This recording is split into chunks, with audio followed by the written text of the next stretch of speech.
C'est le premier vrai-faux que vous avez trouvé ce matin, Géraldine. La dette qui est la grande oubliée de cette présidentielle. Oui, elle approche les 20 000 milliards de dollars. Imaginez, c'est plus de 60 000 dollars par Américain. Elle a presque doublé sous Barack Obama et aucun des candidats n'a la moindre proposition pour tenter de la réduire. Au contraire, même si Hillary Clinton l'affirme. Je n'ajouterai pas un penny à la dette.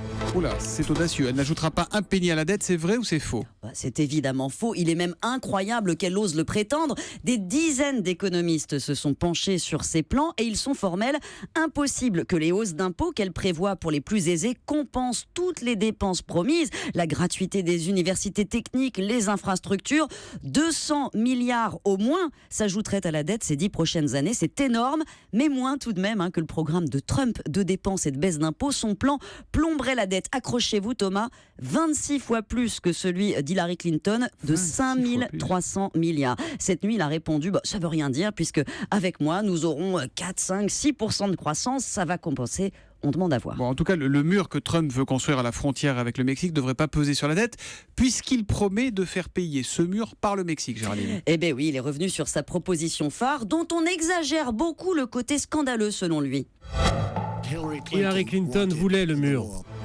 Alors là, Hillary Clinton voulait construire un mur, elle aussi? Vraiment? Ben non, pas un mur, c'est faux, mais une clôture. Oui, Hillary Clinton a signé en 2006 le Secure Fence Act qui autorisait la construction de cette barrière sur un tiers en gros de la frontière mexicaine.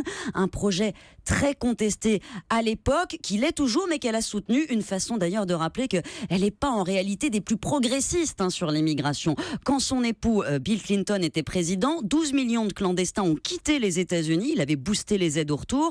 Barack Obama, lui, a renvoyé chez eux 2 800 000 clandestins. Une politique qu'elle compte poursuivre pour ceux qui ont notamment un casier judiciaire. Et le chemin qu'elle propose pour une régularisation sera long, plusieurs années.